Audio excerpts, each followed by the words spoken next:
नमस्कार दोस्तों, आप सबका मेरे चैनल पर स्वागत है जिसका नाम है UPSC with Rashi Pareek. My channel name is UPSC with Rashi Pareek. तो दोस्तों, अगर आप मेरे चैनल पर नए हैं तो इसे सब्सक्राइब करना ना भूलें ताकि मैं जैसे ही कोई वीडियो डालूं तो आपके पास में नोटिफिकेशन आ जाए। दोस्तों, ये आज हम करेंगे क्लास 7 का चैप्टर नंबर 3 जियोग्राफी का, और ये उसका पार्ट नंबर 3 है। अब तक हमने इसके अंदर एक दो एक्टिविटीज़ कर ली थी। लिथोस्फेरिक प्लेट्स के बारे में पढ़ा था, अर्थ मूवमेंट्स के बारे में पढ़ा था हमने, और वर्ल्ड ओरिजिन भी पढ़े थे, वोल्केनिक एरप्शंस, ये जैसे अर्थक्वेक के बारे में पढ़ा था, अर्थक्वेक से कैसे बचते हैं, और उनके एपिक सेंटर, फोकस, इन सब के बारे में पूछा था। ये भी देखा था कि सिस्मोग्राफ से उसका देखा जाता है कि कितना तेज़ था, और अगर अपने को उसकी पूरी वैल्यू पता लगानी होती है तो हम यूज़ करते हैं क्या, रिचर स्केल। अगर 2.0 उसकी वैल्यू आती है तो बहुत कम होता है, 5 आता है तो वो बिल्डिंग्स गिरा सकता है, 6 आता है तो वो बहुत ज़्यादा डिस्ट्रक्शन कर सकता है, मास डिस्ट्रक्शन करता है, और अगर वो 7 आता है रिचर स्केल के ऊपर अर्थक्वेक का वैल्यू, तो वो बहुत ज़्यादा हार्मफुल होता है। ये देखिए, ये एक सिस्मोग्राफ की पिक्चर है। अभी एक और एक्टिविटी थी, हमने अर्थ की जो अर्थक्वेक है उसकी ऐसे कुछ वेव्स भी पढ़ी थी, जैसे कि थी P waves, S wave, L waves, ठीक है। तो और हमने मेजर लैंडफॉर्म पढ़े थे, वर्क ऑफ रिवर पढ़ा था। वर्क ऑफ रिवर के अंदर हमने रेनफॉल पढ़ा था, रेनफॉल भी हमने 2-3 पढ़े थे, जैसे कि एक था एंजल फॉल्स जो कि वेनेजुएला में, दैट इज़ इन अमेरिका, और हाईएस्ट वाटरफॉल है ये वर्ल्ड का। कौन सा? एंजल फॉल है। नाइजीरिया फॉल है कनाडा और यूएसए के बीच में। विक्टोरिया फॉल है जाम्बिया और जिम्बाब्वे के बीच में। Those both are in Africa. ये कि नाइजीरिया फॉल की पिक्चर है। फिर हमने मेंडर्स वगैरह के बारे में पढ़ा था, river, delta, distributaries, main river, इनके बारे में पढ़ा था। और आज की वीडियो में हम पढ़ेंगे वर्क ऑफ सी वेव्स। तो let's start. The erosion and deposition of the sea waves give rise to coastal landform. कि इरोजन होता है या फिर डिपोजिशन होती है, कि मतलब या तो वो वहाँ से चीज़ ख़त्म होती है या वहाँ पे वो चीज़ बनती है। तो वो सी वेव्स या तो कम हो जाती है, या तो सी वेव्स का क्या होता है, इरोजन होता है, या फिर उनका क्या होता है, डिपोजिशन होता है। तो उनसे क्या होता है, वो किसको राइज देती हैं, कोस्टल लैंडफॉर्म जो होती है उनको राइज देती हैं। Sea waves continuously strike at the rocks. जो सी वेव्स होती हैं वो रॉक्स के ऊपर कंटिन्यूसली स्ट्राइक करती रहती है। आपने देखा होगा कि इस तरीके से सी वेव्स आती हैं और वो जोर जोर से लहरें यूँ ऐसे चट्टानों के ऊपर लगती हैं, है ना। Then next, cracks develop. तो जो सी वेव्स कंटिन्यूसली रॉक के ऊपर स्ट्राइक करते हैं उस कारण क्या होता है, क्रैक्स पड़ जाते हैं। Over time they become larger and winder.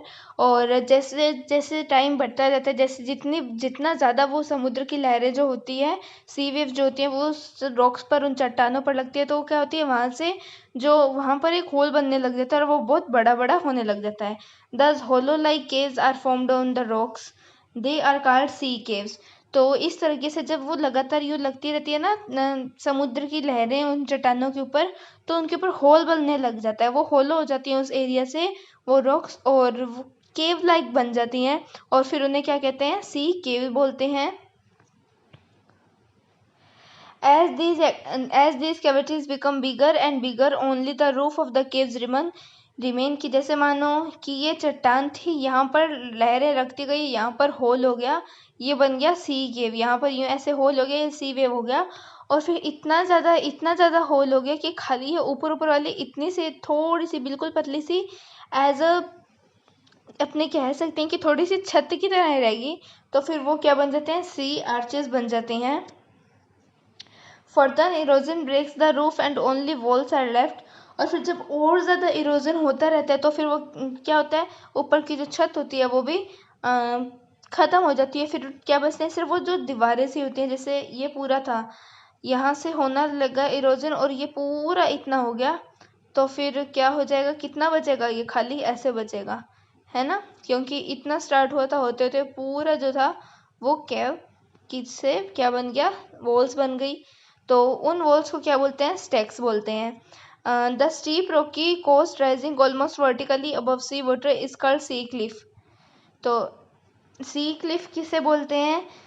वो होते हैं सी क्लिफ जो कि बहुत ज़्यादा जैसे स्टीप रॉक्स होते हैं, मतलब ऐसे लगभग सीधी रॉक्स होती हैं समुद्र से। जैसे मानो ये समुद्र है और यहाँ पे ये रॉक है, तो ये कैसी रॉक है? सी क्लिफ बोलते हैं इन्हें, ठीक है। The sea waves deposit sediments along the shores from forming beaches.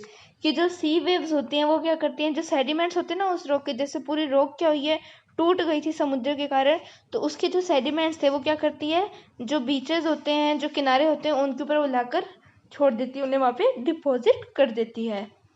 Okay, ये देखो इस डायग्राम के अंदर ये देखो, ये क्या है? स्टैक है। स्टैक ऊपर इन्होंने किसे बताया था? डेफिनेशन वापस बताती हूँ। This wall like features are called stack. जब वॉल वॉल रहती है तो वो क्या होती है? स्टैक कहलाती है। जैसे कि ये क्या है? स्टैक है। ये देखो यहाँ पे ये भी सी के बन रहा है, ठीक है, थोड़ा सा ही होल हुआ है, फिर ये पूरा ही क्या हो गया, पीछे आगे से लेके पीछे तक पूरा होल हो गया, तो फिर ये क्या बन गया? सी आर्च। फिर ये देखो जब ये सिर्फ रूफ रूफ रही है ना अभी, फिर जब ये भी खत्म हो जाएगा तो ये क्या रह जाएगा? सिर्फ स्टैक रह जाएगा। अब है वर्क ऑफ आइस। अब हमने क्या पढ़ना है? वर्क ऑफ आइस पढ़ना है। Glaciers are rivers of ice which to erode the landscape by bulldozing soil and stone to expose the solid rock below. कि जो ये ग्लेशियर्स होते हैं कि ये जो ग्लेशियर्स होते हैं वो क्या होते हैं? ये नदी होती हैं, किसकी? बर्फ़ की नदी होती है। और ये क्या करते हैं? ये भी लैंडस्केप को क्या करते हैं? इरोड करते हैं। कैसे? ये क्या कर देते हैं? By bulldozing soil and stone to expose the solid rock below. कि जो उनके नीचे जो सॉलिड मतलब जो थोड़ी कठोर रॉक होती है उसको क्या कर देते हैं?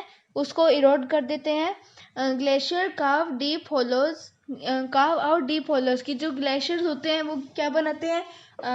गहरे गहरे होलोज बनाते हैं, मतलब गहराई तक होते हैं। As the ice melt they get filled up with water and becomes beautiful lakes in the mountains. कि माउंटेन्स के ऊपर फिर ये जो ग्लेशियर्स होते हैं कि डीप होलो जो बन जाते हैं, फिर जैसे जैसे जो आइस है वो पिघलती है तो वो आइस क्या होती है, उन होलोज के अंदर जो डीप होलोज होते हैं ग्लेशियर्स के द्वारा बनाए हुए, उनमें जो आइस होती है वो पिघल पिघल कर इकट्ठी हो जाती है और फिर वो माउंटेन्स पर क्या बन जाती है? एक ब्यूटीफुल सी लेक बन जाती है, सुंदर सा तालाब बन जाता है। The material carried by the glacier such as rocks big and small, sand and silt gets deposited. These deposits from glaciers form glacial moraines. कि ये जो ग्लेशियर्स होते हैं ये क्या करते हैं? कई चीज़ें कैरी करते हैं, कई मटेरियल्स कैरी करते हैं, जैसे कि सैंड हो गया, सिल्ट हो गया, छोटी बड़ी रॉक्स हो गई, उन्हें वो क्या करते हैं? कैरी करते हैं, फिर वो बाद में क्या कर देते हैं? डिपॉजिट कर देते हैं। और ये जो डिपॉजिट्स होते हैं उन्हें क्या बोलते हैं? ग्लेशियर मोरेन्स कहते हैं। क्या कहते हैं उन्हें? Glacier moraines. Okay, these are known as glacier moraines. ये देखो ये ग्लेशियर दिखाया हुआ है आपको। Then next is work of wind. Now we are going to study work of wind. Have you ever visited a desert? कि आपने कभी भी एक डेजर्ट को विजिट किया है, कभी भी आपने रेगिस्तान में विजिट किया है? Try to collect some picture of sand dunes. Sand dunes क्या होते हैं? मिट्टी के टीले। जैसे मिट्टी इकट्ठी होती रहती है तो वो टीले पे टीले की तरह बन जाते हैं, तो उन्हें क्या बोलते हैं? सैंड ड्यून्स बोलते हैं। कि अगर आपने कभी भी डेजर्ट के अंदर, कभी भी रेगिस्तान में विजिट किया है तो आप बताओ कमेंट बॉक्स के अंदर, और आप क्या करो, कुछ पिक्चर्स कलेक्ट करो किसकी? सैंड ड्यून्स की, टीलों की। An active agent of erosion and deposition in the desert is wind. कि विंड में जैसे डेजर्ट के अंदर इरोजन और डिपोजिशन कैसे होता है कि एक जगह से मिट्टी उड़ गई दूसरी जगह पर जाकर इकट्ठी हो गई, तभी तो टीले बनते हैं। अगर ऐसा नहीं होता तो सारी जगह प्लेन की तरह ही होती ना, सब कुछ इक्वल इक्वल होता है, ऐसे ऊपर नीचे नहीं होता, टीले नहीं बनते। तो टीले किस कारण से बन रहे हैं? विंड के कारण बन रहे हैं। किस कारण बन रहे हैं? विंड के कारण बन रहे हैं। विंड क्या करती है? विंड यानी कि हवा, जो हवा होती है वो मिट्टी को इधर से उधर ले जाती है। कौन ले जाती है मिट्टी को इधर से उधर? विंड, दैट इज हवा। इन desserts you can see rocks in the shape of mushroom. कि डेजर्ट के अंदर जो रॉक्स होती है ना वो मशरूम की तरह होते हैं। यूं देखना, मशरूम कैसा होता है? नीचे इसके यूं होता है, और डेजर्ट में रॉक्स पूरी यूं ही होती है, ऐसे ऊपर से यूं नहीं होती, वो मिट्टी का होता है और वो यूं ही होते हैं, ठीक है। हवा आती है यहाँ से ले जाती है, दूसरी जगह पर रॉक बन जाती है। Commonly called mushroom rocks. और फिर जो सैंड ड्यून्स होते हैं उन्हें वो क्या कह देते हैं, मशरूम रॉक्स कह देते हैं। सैंड ड्यून्स नहीं कहेंगे अपने यहाँ पर डेजर्ट के रॉक्स ही कहेंगे। और डेजर्ट के रॉक्स की शेप कैसी होती है, as like a mushroom, so they are also known as mushroom rocks. Then just read आगे। Winds erode the lower section of the rocks more than the upper parts। कि जो wind होती है वो क्या करती है, जो रॉक का नीचे वाला हिस्सा होता है ना उसको इरोड करती है ज़्यादा, ऊपर वाले पार्ट को थोड़ा कम इरोड करती है। Therefore such rocks have narrower base and wider top। इसलिए इनका क्या होता है, नैरो बेस कैसा होता है, संकड़ा होता है, और जो ऊपर इनका टॉप होता है वो क्या होता है, चौड़ा होता है। किस लिए, क्योंकि जो विंड होती है वो क्या करती है, इनके बेस से इरोड करती है और टॉप पे डिपोजिशन करती है। When the wind blows it lifts and transports sand from one place to another। कि जब भी हवा बहती है, जब भी हवा चलती है तो वो क्या करती है, जो मिट्टी होती है वो एक जगह से उठाती है, हवा एक जगह से मिट्टी को उठाती है और दूसरी जगह पर क्या कर देती है, उसे ट्रांसपोर्ट कर देती है। When it stops blowing the sand falls and get deposited in low hill like structure। कि जैसे ही हवा रुकती है तो वो जो सैंड होती है वो क्या करती है, नीचे गिरने लग जाती है और नीचे के लो हिल की तरह बनने लग जाती है, लो हिल लाइक स्ट्रक्चर बनने लग जाती है। और ये जो लो हिल लाइक स्ट्रक्चर होती है इन्हें क्या बोलते हैं, सैंड ड्यून बोलते हैं। देखो इस फिगर में दिखाया हुआ है, ये देखो ये क्या है, ये सैंड ड्यून्स है, ये सैंड ड्यून है, ये भी सैंड ड्यून है, ये देखो, है ना। आगे, when the grains of sand are very fine and light the wind carry it over very long distances। कि जब मिट्टी के कण बहुत ज़्यादा छोटे और हल्के होते हैं तो जो विंड होती है, जो हवा होती है वो उन्हें बहुत दूर तक ले जाती है। किस कारण, क्यों और किन्हें, जो मिट्टी के छोटे छोटे कण होते हैं, एकदम सबसे हल्के हल्के और छोटे छोटे कण होते हैं मिट्टी के, उन्हें ले जाती है विंड दूर दूर तक। When such sand is deposited in large area it is called loose। कि जब ये बहुत बड़े एरिया के अंदर ये जो सैंड है ये डिपॉजिट हो जाती है तो उन्हें क्या बोलते हैं, लोइस कहते हैं। Large deposits of loess is found in China. और ये जो चाइना के अंदर पाए जाते हैं लोइस, बड़े बड़े लोइस, ये कहाँ पाए जाते हैं, चाइना में। तो दोस्तों हमारा चैप्टर ख़त्म हो गया है और अभी हम करेंगे इस चैप्टर की एक्सरसाइज। तो पहले मैं अभी इस चैप्टर की एक बार मैं एक्सरसाइज आपको ऐसे करा दूँगी, चैप्टर आपको मैंने पूरा पढ़ा दिया है, आप बार बार वीडियो देखिए और इनके क्वेश्चन आंसर खुद करने की ट्राई करें, क्योंकि इनके आंसर्स की वीडियो मैं लास्ट में सब जियोग्राफी ख़त्म होने के बाद में इकट्ठे डालूंगी। एक बार मैं आपको ऐसे करा देती हूँ। Why do the plates moves, कि जो प्लेट्स हैं, लिथोस्फेरिक प्लेट्स हैं, वो क्यों मूव करती हैं। वो मूव इसलिए करती है क्योंकि जो मोल्टन मैग्मा होता है इनसाइड द अर्थ वो भी मूव करता है, तो उसके मूव करने के कारण क्या होती है, जो लिथोस्फेरिक प्लेट्स हैं, जो प्लेट्स हैं वो भी मूव करती है, और उनके मूवमेंट के कारण क्या होता है, अर्थ की मूवमेंट होती है। और जब अर्थ की मूवमेंट होती है तो सडन फोर्सेस एक्सोजेनिक और एंडोजेनिक फोर्स होते हैं। जैसे एक्सोजेनिक तो रिवर हो गया, विंड हो गया, इनके कारण होता है, ग्लेशियर्स हो गया, और जो एंडोजेनिक होते हैं वो हो गए earthquake, volcanoes. Okay, what are exogenic and endogenic. तो एक्सो मीन होता है आउटसाइड, जेनिक मतलब होता है ओरिजिन, कि वो फोर्सेस जो अर्थ के बाहर से लग रहे हैं वो है एक्सोजेनिक फोर्सेस। एंडो मतलब होता है इनसाइड, जेनिक मतलब ओरिजिन, कि वो फोर्सेस जिनका ओरिजिन अर्थ के अंदर से होता है वो क्या होता है, एंडोजेनिक। व्हाट इज इरोजन, कि किसी चीज़ का कहीं से ख़त्म होना। जैसे ऊपर मैं आपको डेफिनेशन दिखाती हूँ इसकी पूरी, just wait, I have to find it. आपके क्लास 6 के अंदर भी इरोजन वगैरह आया हुआ था, just wait, I can't find it. ये रहा इरोजन, कि इरोजन की डेफिनेशन क्या है, erosion is the wearing away of the landscape by different agents like wind, water and ice. Okay, ये है आपके इरोजन की definition. Erosion is the wearing away of the landscape by different agents like water, wind and ice. चलिए अब next question पर चलते हैं।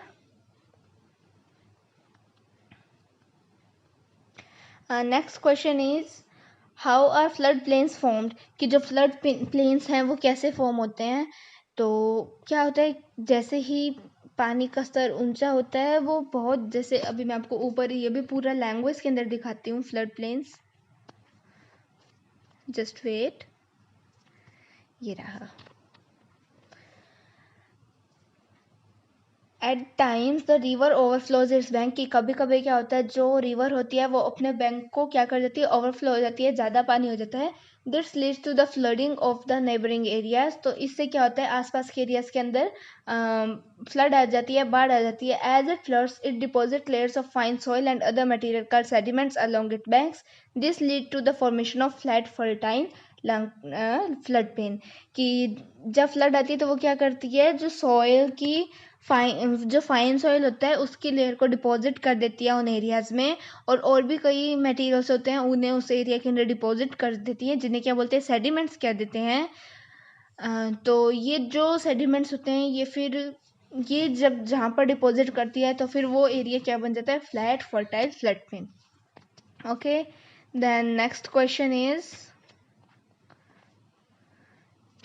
What are sand dunes. Sand dunes क्या है, तो ये अभी डेफिनेशन आई है कि when the wind blows it lifts and transports sand from one place to another. When it stops blowing the sand falls and get deposited in low hill like structure. These are called sand dune. ये आपका इस question का answer हो गया कि when the wind blows it lifts and transport sand, कि जब भी हवा बहती है तो वो सैंड को क्या करती है, एक जगह से उठाती है दूसरी जगह पर ट्रांसपोर्ट कर देती है, और जैसे ही हवा बहनी बंद होती है तो जो सैंड है वो नीचे की ओर गिरने लग जाती है, और वो क्या बना देती है, लो हिल लाइक स्ट्रक्चर, जिन्हें कि अपने क्या बोलते हैं, सैंड ड्यून्स बोलते हैं। Then next question is how are beaches found, कि जो बीच होते हैं वो कैसे बनते हैं। ये भी मैंने आपको ऊपर वीडियो में पढ़ाया था जब मैंने work of river work of flood बताया था। Just wait.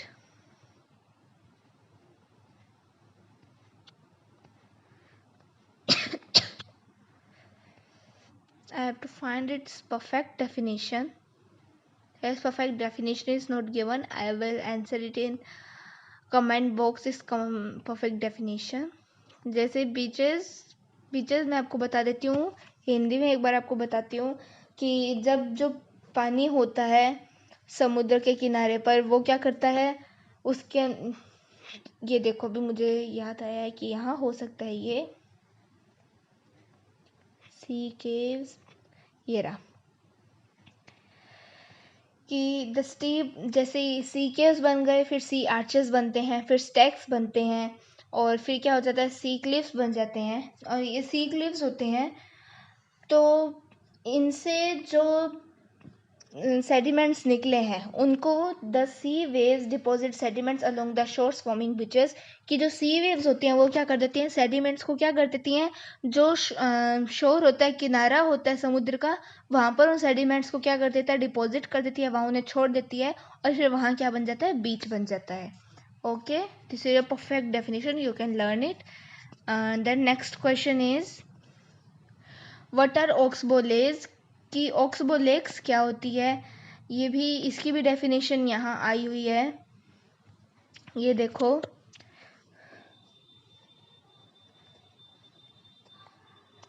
Due to continuous erosion and deposition along the sides of the Minder, the ends of the Minder loop come closer to and closer. In due course of time, the Minder loop cuts off from the river and forms a cut of lake garden Oxbow Lake. कि जब meanders होते हैं तो erosion और deposition के कारण में क्या होते हैं, उनका जो लूप होता है वो पास पास में आता रहता है, और जब टाइम बीतता रहता है तो फिर क्या बन जाता है कि जो रिवर और जो मेंढर होते हैं उनके बीच में क्या हो जाते हैं, लूप कट हो जाते हैं, और फिर ये क्या कर देते हैं, एक कट ऑफ लेक बना देते हैं, रिवर से अलग हुई लेक बन जाती है, और जिसे अपने क्या बोलते हैं, ऑक्सबो लेक। ये आप चाहें तो पूरा याद कर सकते हैं, नहीं तो इतना भी कह सकते हैं, in due course of time the Mendhar loop cut off the river and forms a cut of lake also called an oxbow lake. This is a perfect definition. The next question is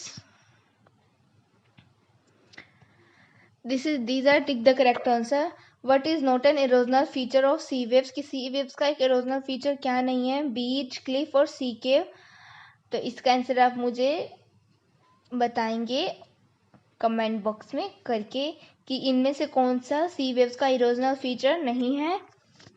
then second is the depositional feature of a glacier is, कि जो glacier है उसका जो डिपोजनल feature है कि मतलब वो क्या डिपोजिट उसका डिपोजनल फीचर जो होता है वो इन तीन ऑप्शन में से क्या है कि फ्लड प्लेन है, बीच है या मोरेन है। Which is cause by sudden movement of the earth की जब अर्थ अचानक से मूवमेंट होती है अर्थ में तो उससे क्या होता है, वोल्केनो होता है, फ्लड होता है, ये फ्लड प्लेन्स बनते हैं। तो नॉर्मल है, मैंने आपको एग्जांपल में भी बताया था, वोल्केनिक करप्शन होता है, अर्थक्वेक होता है। Mushroom rocks are found in, अभी अभी हमने पढ़ा है कि मशरूम रॉक्स कहाँ पाए जाते हैं, डेजर्ट्स में। और उन्हें मशरूम रॉक क्यों कहते हैं, क्योंकि जो रॉक होते हैं उनकी शेप कैसी होती है, एज लाइक मशरूम्स।